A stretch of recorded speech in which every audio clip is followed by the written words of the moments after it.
날씨가 많이 쌀쌀해졌습니다. 그럼에도 불구하고 오늘 이 자리에 오셔서 하나님께 예배하는 여러분을 다시 한번 주님의 이름으로 환영하고 축복합니다. 우리 이렇게 한번 따라해 봤으면 좋겠습니다. 주신 말씀이 나의 삶, 우리의 삶 되게 하옵소서. 그런 마음가짐 가지고 오늘도 하나님의 말씀을 통해서 풍성한 은혜가 또 사모하는 여러분의 심령 가운데 온전히 임하기를 주님의 이름으로 축복합니다. 예수님께서 제자들에게 이런 말씀을 합니다.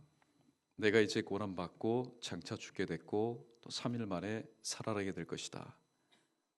그 말씀을 들었을 때 제자들은 모두 다 심히 근심하였다. 그러나 주님의 말씀, 즉 하나님의 하실 일을 앞두고 주님의 제자라면은 근심할 것이 아니라 첫 번째, 바로 주님께서 나와 함께 하심을 바로 믿는 그 믿음을 점검해야 된다. 왜냐하면 사전에 믿음 점검 없이 사역의 현장으로 또 생업의 현장으로 하나님의 일을 감당하다가는 중도에 포기하기 십상이기 때문입니다.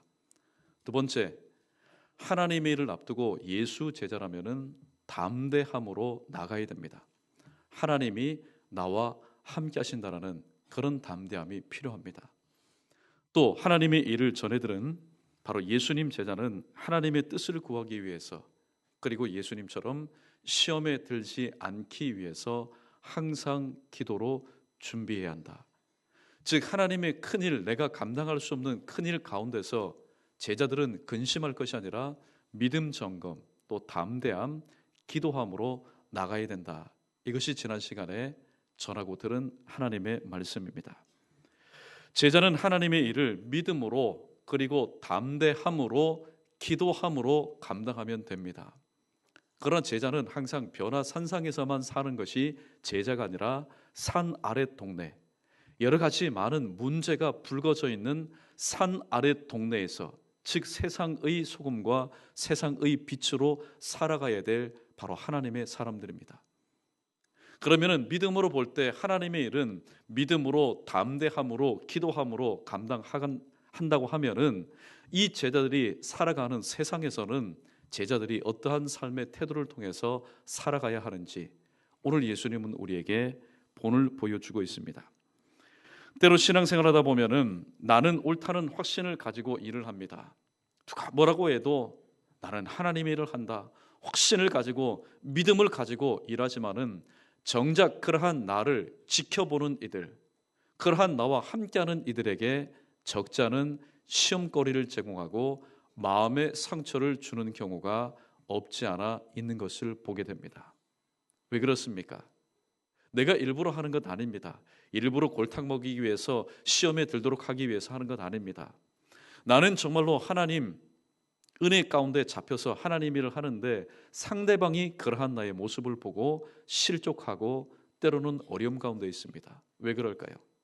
그건 바로 오해하기 때문입니다. 정확하게 말하자면은 상대방은 오해하지만은 내가 상대방으로 하여금 오해하게 만드는 언행심사, 즉 빌미를 주었기 때문입니다. 오늘 제목의 말씀을 통하여서 오해 없는 신앙생활에는 말씀을 한 세 가지를 함께 전해보도록 하겠습니다. 오늘 본문의 장소적인 배경은 가버나움입니다. 이 가버나움은 베드로의 고향이자 예수님의 제2의 고향이기도 합니다. 또 이 가버나움에는 세관이 있을 정도로 많은 것들이 번창하고 번화하였던 도시였습니다. 예수님은 이곳에서 수많은 기적과 이적을 베푸셨습니다. 본문에서 마태는 먼저 예수님의 전지전능하심에 대해서 언급을 하고 있습니다. 그리고 뒤에 굳이 감당하지 않으셔도 될 성전세를 성실하게 납부하시는 예수님의 모습을 소개하고 있습니다. 우리는 이렇게 알고 있습니다. 예수님은 어떤 분이시냐? 예수님은 전지하신 분이고 전능하신 분이다. 모르는 것이 없는 분이고 행하지 못할 일이 없는 분이다. 이 전지전능이라는 것은 하나님만이 가질 수 있는 바로 신성의 속성이기도 합니다. 사람에게 만약에 전지전능함이 있다면은 그것은 하나님의 속성이 아닐 것입니다. 신성이라는 것은 인간에게서는 전혀 찾아볼 수 없고 오직 하나님에게서만 찾아볼 수 있는 하나님의 성품을 의미합니다. 대표적인 것이 조금 전에 언급한 것처럼 바로 전능성과 전지성입니다. 먼저 첫 번째 주는 교훈입니다. 한번 따라해 봅니다. 예수님은 전지하신 분입니다. 예수님은 베드로가 집 밖에서 말한 겁니다. 예수님은 지금 안에 계십니다. 베드로가 밖에 나갔을 때에 반세기를 받는 사람 누구를 말합니까? 세관과 이야기 나누는 것을 집 안에 계시면서도 아셨습니다. 그래서 베드로가 돌아왔을 때에 예수님이 이렇게 말합니다. 반세기를 받는 자가 왜 너희의 스승은 성전세를 내지 않느냐 그렇게 물어보지 않았느냐. 예수님은 집 안에 계시면서도 밖에서 일어나는 모든 일들을 마치 그 현장에서 옆에서 대화하듯이 정확하게 알고 계시는 분입니다. 예수님은 전자신 분입니다. 어느 정도까지 전자신 분일까요? 예수님은 우리 인생의 과거의 행적을 다 알고 계시는 분이십니다. 수가성에서 한 여인을 만났습니다. 그 여인에게는 꼭꼭 감춰두고 싶은 자신의 험난한 여정이 있었습니다. 히든 스토리가 있었습니다. 그러나 예수님은 복음을 증거하기 위해서 이 여인의 감추어뒀던 그 험악한 여정을 꺼냅니다. 이야기를 꺼냅니다. 너에게 남편 몇이 있느냐? 뜨끔합니다. 이를 통해서 이 수가성 여인은 예수님을 선지자, 미리 보는 분으로 알고 고백하였습니다. 또 예수님은 나사로의 죽음을 먼 곳에 계시면서도 알고 계셨던 분이셨습니다. 예수님은 우리의 과거 행적뿐만이 아니라 사람의 미래의 일까지도 알고 계십니다. 이게 상당히 두렵고 떨리는 것 아닙니까? 사람들이 나의 현실에 대해서 과거에 대해서 알고 있는 것 이미 지나간 과거 여러분 모를 리가 없습니까? 모를 리가 없습니다. 다 압니다. 그러나 사실 나의 현실에 대해서 나의 과거에 대해서 안다는 것은 그렇게 두렵고 떨리는 일이 아닙니다. 그러나 나의 미래에 대해서 그 누군가가 알고 있다는 것 사실 그 앞에서 짐짓 언행샘사가 조심스러울 수밖에 없습니다. 예수님은 사람의 미래의 일까지 다 알고 계십니다. 예수님은 자신이 장차 십자가에 못 박혀 잔인하게 죽으실 것에 대해서도 알고 계셨습니다. 또 가장 신임하여서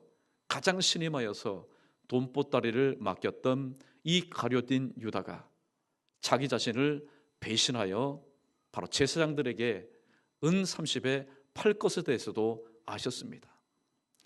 여러분, 사람이 모르면은 그저 지낼 수 있습니다. 사람이 모르면은 한 끼 밥 그저 맛있게 먹을 수가 있습니다. 예수님께서는 제자들과 함께 마지막 내가 너희와 함께 마지막 이렇게 식사하기를 내가 간절히 원했다. 그런데 그 자리에 누가 있었습니까? 그 자리에 바로 만 하루도 지나지 않아서 당신을 파실 가룟 유다가 함께 식사에 동참하였습니다. 그때 예수님의 모습이 어떠하셨을까요? 예수님의 심정이 어떠했을까요? 천연덕스럽게 가룟 유다 주님께서 이 초에다가 빵을 찍는 사람이 나를 팔게 될 것이다. 분명히 말씀하시고 알려주었지만은 가룟 유다 천연덕스럽게 나는 주님을 팔지 않을 겁니다. 여러분 미래에 대해서 아는 것 참 고통스러운 일입니다. 또 베드로가 자신을 3번 부인하고 저주할 것에 대해서도 예수님은 알고 계십니다. 그럼에도 불구하고 베드로는 예수님 앞에서 큰 소리를 칩니다. 주님 무슨 말입니까? 다른 제자들 이놈들은 주님을 떠난다 할지라도 저는 주님을 떠나지 않겠습니다. 주님이 죽는 데까지 가겠습니다. 예수님 기가 막힙니다. 다 알고 계신데 베드로는 큰 소리만 쳐댑니다. 또 제자들이 자신을 버리고 도망할 것을 미리 알고 계셨습니다. 그래서 특별히 큰 소리치고 있는 이 베드로에게 내가 너를 위해서 기도하는 제목이 있다. 그 기도 제목이 무엇인지 아느냐? 네 믿음이 떨어지지 않기를 위해서 내가 지금 기도하고 있다. 그러는데 이 마지막 겟세마네 기도 동산에서 주님은 베드로의 믿음이 떨어지지 않기를 위해서 또 하나님 아버지의 뜻을 성실하게 최선을 다해서 충성하기 위해서 기도하는 그 시간에 베드로는 무엇하였습니까? 주님께서 분명히 말씀했습니다. 베드로야, 내가 기도하는 제목 가운데 중요한 기도 제목이 있는데 그것은 바로 네 믿음이 떨어지지 않기를 위해서 기도한다. 그 말씀을 육성으로 분명히 들었습니다. 그럼에도 불구하고 1시 동안도 깨어 있어 나와 함께 기도하지 못하더냐. 그 주님의 말씀대로 기도하지 못하고 베드로는 여전히 쿨쿨 잠에 빠졌습니다. 예수님은 또한 우리의 현재 일까지 알고 계시는 분입니다. 죄 많은 여인이 받은 바 그 은혜 감사여서 옥합을 깨뜨려서 그 향유를 예수님 발에 붓고 머리털로 씻깁니다. 그런데 정작 예수님을 초청하였던 바리새인은 속에 어떠한 생각을 가지고 있습니까? 참 불경한 생각을 하고 있었습니다. 그때 예수님께서는 이 바리새인이 가지고 있었던 그 불경한 생각을 아시고 바리새인에게 말합니다. 너는 내가 집에 들어올 때 씻을 물도 주지 않았더냐. 그러나 이 여인은 자기의 눈물을 통해서 내 발을 씻기고 있다. 그리고 머리털로 내 발을 닦고 있다. 그러나 너는 한 것이 무엇이냐? 예수님은 바로 옆에 있는 사람의 그 속내까지도 정확하게 깨뜨려 보고 계시는 분입니다. 예수님은 사람의 현재 일까지 알고 계십니다. 이처럼 예수님은 우리 인간의 과거와 현재와 앞으로 되어질 일들까지도 모두 알고 계십니다. 만약에 예수님께서 과거의 일, 현재 일, 그러나 미래의 일 중에 단 한 가지도 알지 못하는 것이 있다면 예수님은 전지하신 분이 아닙니다.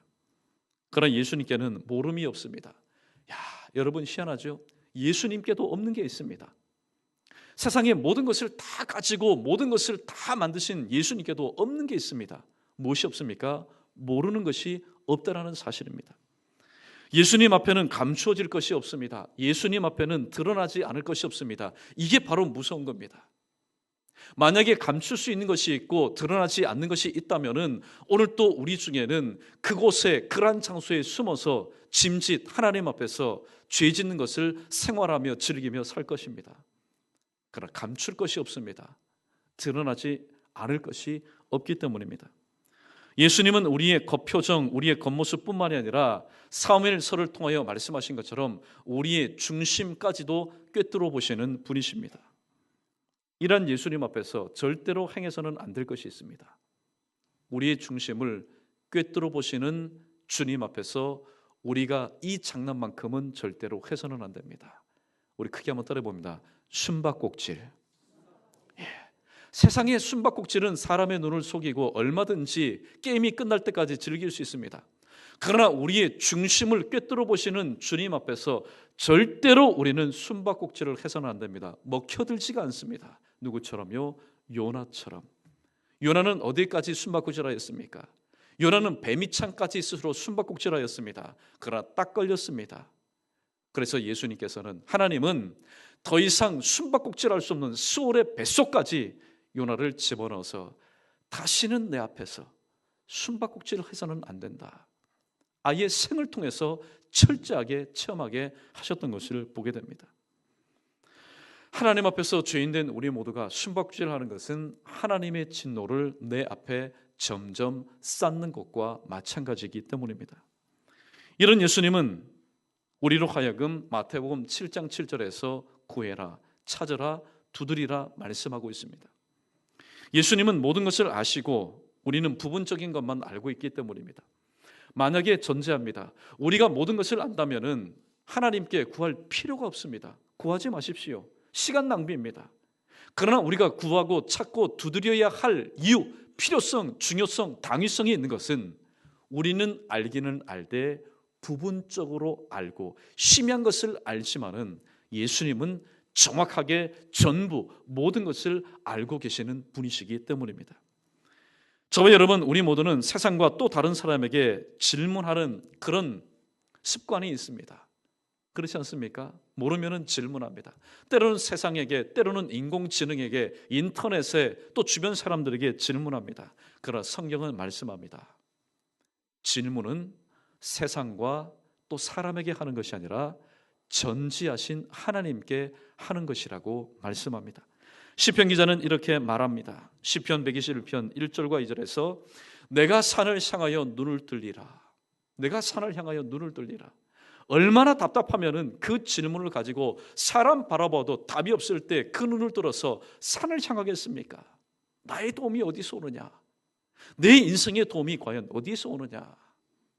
바로 1절과 2절 말씀이지만은 엄청난 시간이 흘렀을 겁니다. 내가 산을 향하여 눈을 들리라. 나의 도움이 어디서 올꼬? 나의 도움이 어디서 올꼬? 그러나 메아리 쳐오는 것은 무엇입니까? 나의 도움은 어디서 올꼬? 나의 도움은 어디서 올꼬? 질문만 내게 그대로 돌아옵니다. 그러나 2절에서 시편 기자는 자신의 깨달은 바를 이렇게 신앙 고백합니다. 우리 한번 크게 따라 부릅니다. 나의 도움은 천지를 지으신 하나님에게서로다. 좀 더 구체적으로 말씀드리자면은 나의 도움은 천지를 지으신 전지하신 전능하신 하나님에게서로다. 오늘 시편 기자가 그렇게 고백하였습니다. 사랑하는 성도 여러분, 오늘도 하나님은 시간과 공간을 초월해서 그 사람의 신앙 고백과 나의 신앙 고백이 다름을 통해서 역사하는 분이 아닙니다.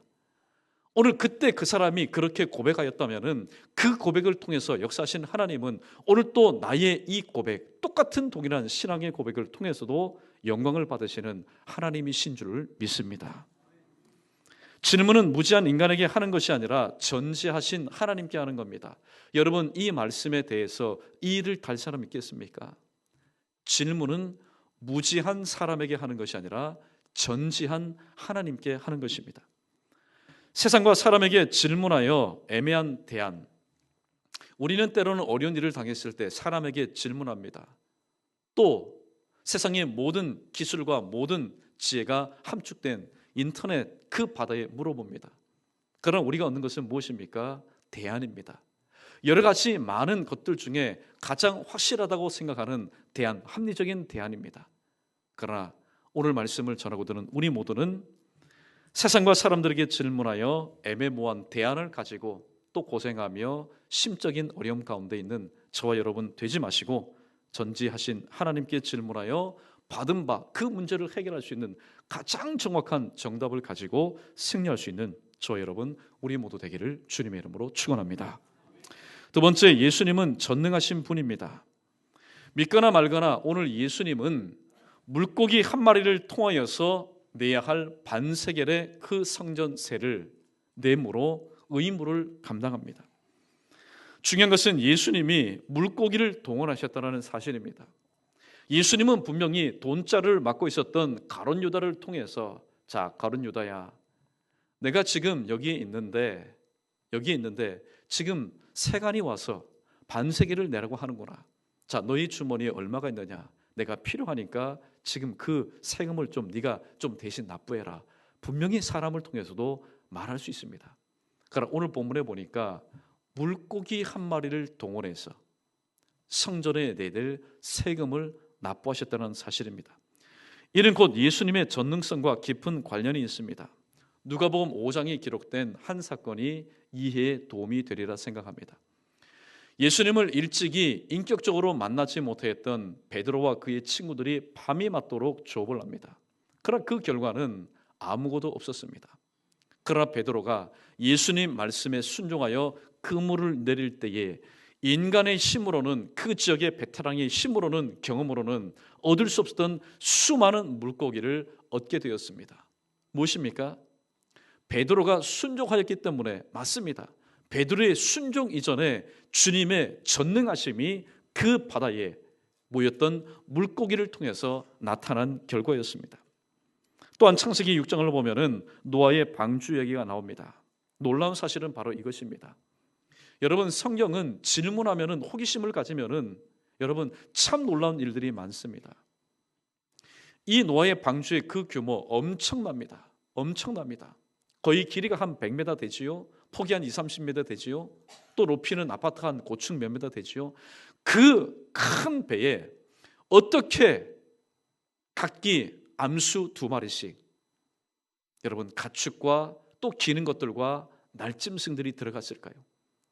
노아와 그의 아들들이 무슨 짐승을 조련하는 그런 기술이 있었기에 그 많은 동물들을 여러분 집어넣을 수 있었을까요? 성경에 보면은 우리는 이 큰 단어를 통해서 역시 하나님의 전능하심을 우리는 발견하게 됩니다. 창세기 6장 20절에 보면은 이런 말씀이 있습니다. 여러분 귀로 잘 들으십시오. 새가 그 종류대로 가축이 그 종류대로, 땅이 기는 모든 것이 그 종류대로 각기 둘씩 내게로 나아오리니, 내게로 나아오리니 그 생명을 보존하게 하라. 여러분, 단어를 잘 보십시오. 노아 그의 식구들 부인과 자부셋을 동원해서 8명이 총동원해서 짐승들을 이끌고 온 것 아닙니다. 각기 둘씩 내게 나아오리니, 전능하신 하나님의 손길이 날짐승과 기는 짐승과 들짐승들로 하여금 하나님께서 예비하신 방주 안으로 친히 이끄셨다는 사실을 우리는 발견하게 됩니다. 여러분, 기는 짐승, 뱀들 혹은 파충류들, 그럴 수 있다고 칩니다. 가축들 그럴 수 있다고 칩니다. 그런데 날짐승들을 무슨 재간을 통해서 여러분 그 방주 안으로 다 집어넣겠습니까? 이를 통해서 이 모든 것을 이끄신 하나님의 전능하심을 우리는 노아의 방주 사건을 통해서 또 발견하게 됩니다.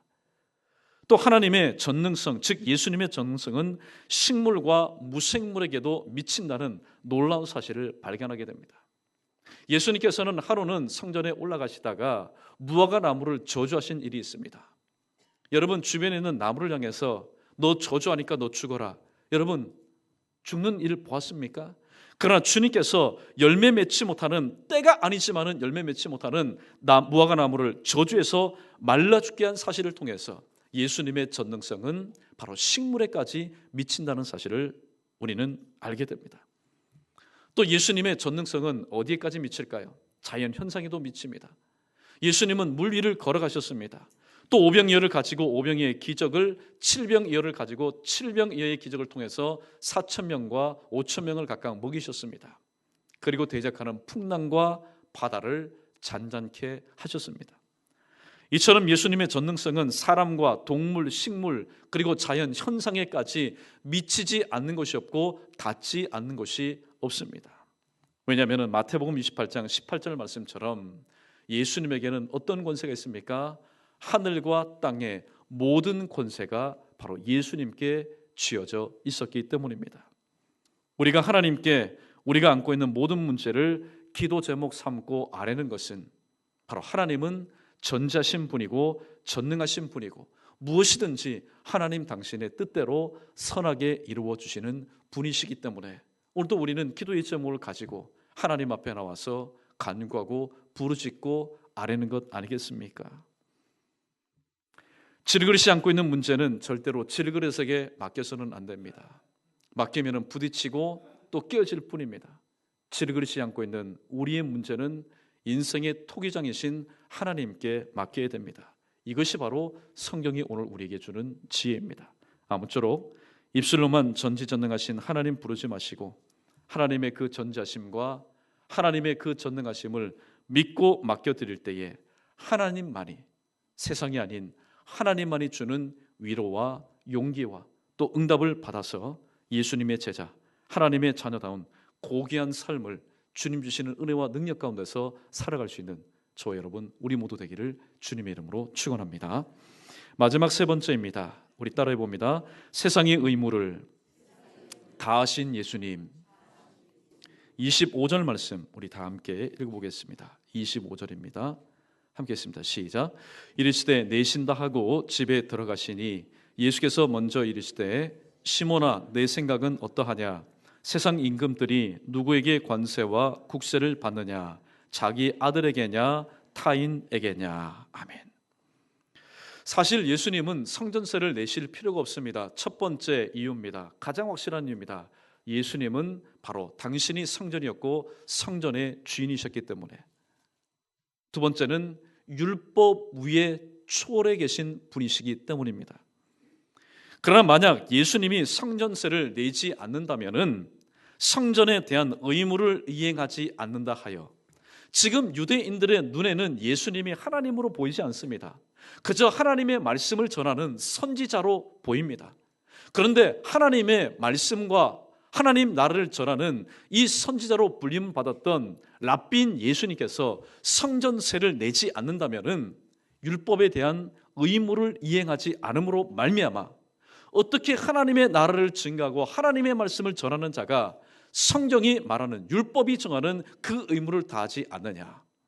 바로 유대인에게 있어서는 반유대교적인 행동으로 비칠 수밖에 없었고 또 이를 통해서 복음 증거의 방해물이 될 수밖에 없었기 때문에 예수님은 분명히 성전의 주인이시며 율법 위에 초월해 계신 분이셨지만은 그래서 성전세 납부로부터 자유할 수 있는 분이었지만은 이런 사실을 알지 못하고 있었던 일반 유대인들에게 오해를 사지 않기 위해서 개역 한글판의 번역입니다.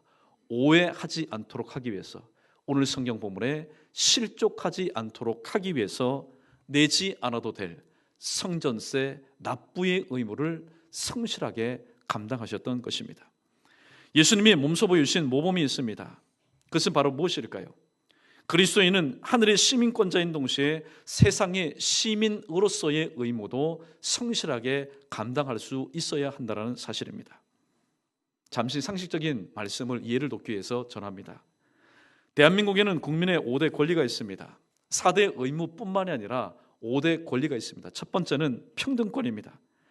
누구나 법 앞에서 평등하고 성별, 종교, 신분과 권위에 의해 차별받지 않을 수 있는 권리입니다. 두 번째는 자유권입니다. 개인이 국가의 간섭을 받지 않고 자유롭게 행동할 수 있는 권리입니다. 세 번째 청구권입니다. 국가에 대해 어떤 일을 해달라고 청구하는 권리인데 청원권과 재판 청구권이 있습니다. 네 번째 참정권입니다. 국민이 선거로 정치에 참여할 수 있는 권리입니다. 다섯 번째 사회권입니다. 사회적인 어떠한 약자라도 인간다운 생활을 보장해 준다는 권리입니다. 그런데 이러한 5대 권리를 우리가 누리기 전에 대한민국 국민의 4대 의무가 있는 것을 우리는 또한 깨닫고 성실히 이행할 수 있어야 됩니다. 무엇입니까? 납세의 의무, 국방의 의무, 교육의 의무, 근로의 의무입니다. 우리 모두는 오늘도 대한민국 영토 안에서 살고 있습니다. 대한민국 영토 안에서 살고 있는 국민이라면은 헌법이 보장하는 그 권리만을 누리기 위해서 왜 나에게 이런 권리를 주지 않느냐? 왜 내가 그런 권리를 누릴 수 없느냐? 불평하기 전에 이 권리를 누릴 수 있도록 우리에게 주어진 의무를 온전히 감당할 수 있어야 됩니다. 마찬가지로 그리스도인은 주변 사람들로 인해서 오해하지 않도록 하기 위해서 그리고 세상의 빛과 소음된 삶을 살도록 그리고 전도의 문이 막히지 않도록 하기 위해서 세상의 의무에 대해서도 오늘 예수님처럼 성실히 감당할 수 있어야 됩니다. 말씀을 정리합니다. 예수님은 분명히 당신이 성전이셨고 성전의 주인이셨고 또 율법을 제정하신 율법을 초월하신 분이었습니다. 그리고 무엇보다도 자신의 전지성과 정능성을 가지고 얼마든지 반세겔에 해당되는 성전세를 내지 않아도 되셨습니다. 그러나 주변 사람들이 오해하여서 실족하여서 스스로 죄를 짓도록 하지 않기 위해 친히 성전세 납부의 의무를 성실하게 이행하셨습니다. 우리 모두는 신앙생활하면서 상대방을 오해하는 일이 없어야 되겠습니다. 오해하다 보면은 그것이 틈이 생겨서 오해하면은 성령이 절대로 역사하지 않습니다. 그것은 틈이 되어서 마귀가 역사하는 기회를 제공할 뿐입니다. 우리 모두는 오해해서는 안 되지만은 또 상대방으로 하여금 나의 모든 모습을 오해하도록 또 빌미를 주어서는 안 됩니다. 우리 모두가 하늘의 시민권자라면은 오늘 또 대한민국 국민으로서 그리고 서울 시민으로서 오늘 또 우리에게 주어진 의무도 성실하게 감당해야 됩니다. 왜 그렇습니까? 하나님 나라 이 땅 가운데 세우기 위해서 하나님의 뜻을 이 땅 가운데 이루기 위해서입니다. 이 시대적인 부름 앞에 오늘도 맡겨주신 귀한 의무 예수님처럼 성실하게 감당하여서 세우신 몸된 교회의 영적인 부흥과 또 양적인 성장과 질적인 변화 가운데 우리 모두 귀하게 폭넓게 쓰임받을 수 있는 우리 모두 되기를 주님의 이름으로 축원합니다.